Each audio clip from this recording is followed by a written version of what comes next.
Hello everyone, welcome to my mini vlog. सधैँको जस्तै आज फेरि म आइसकेको छु तपाईहरुको साथमा. सो आज चाहिँ मेरो डे अफ हो. सो मैले चाहिँ हिजो नै प्लान गरिसकेको थिएँ कि थुक्पा बनाएर खाने भनेर. अहिले चाहिँ माल्टामा जाडो बढेको छ. सो मैले चाहिँ अलरेडी थुक्पा चाउमिन चाहिँ उसिनिसके अनि यो चाहिँ तरकारीको लागि म प्याज खोर्सानीहरु काट्दै छु हैन. मैले चाहिँ खासै के बनाउन लाग्छ छैन. रसको लागि चाहिँ गेडागुडी र आलु अनि बोइल एग मिसाउँदै छु. अलरेडी यो गेडागुडी उसिनिसके. यो उसिने चाहिँ फेरि हल्का रस थपेर चाहिँ म चलाउँदै छु हैन. सो नेपालीहरुको बानी त्यही हो, नुन चाख्ने. सो नुन चाखेको अलि मलिलो भएछ. सो त्यसैले नुन एड गरेर फेरि म चलाउँदै छु. माल्टामा चाहिँ साच्चै नै जाडो छ.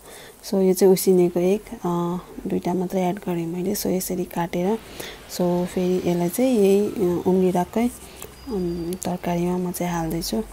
यसरी एड गरे. सो नुडल्स अलिकति टाँसेको भएर छुट्याउँदै छु यसलाई चाहिँ म. अनि यो चाहिँ पछि एड गर्नको लागि प्याज, हरियो खोर्सानी, धनिया अनि कागती यो चाहिँ पछि एड गर्दा एकदम दामी हुन्छ के. सो ल मेरो चाहिँ रेडी भइसक्यो हैन. अब म चाहिँ थुक्पा बनाएर खाँदै छु पस्केर. यो नुडल्स माथि यसरी यो रस लाएर यसरी चना, आलु, एग हो हैन. अनि रस चाहिन्छ नै. सो त्यसैले अलि रस लाउँछु म. अनि यो माथि चाहिँ यो सुकेको प्याज, हरियो खोर्सानी, धनिया अनि कागती एड गर्दा चाहिँ यसको चाहिँ छुट्टै टेस्ट आउँछ के. सो म चाहिँ यसरी हानि गर्छु हैन. यदि मैले बनाएर खाए भने चाहिँ यिनीहरु चाहिँ माथिबाट सरर लगाएर खान्छु. यसरी कागती हाल्छु. अनि त्यसपछि ल म ट्राई गर्छु है त. तातो तातो छ.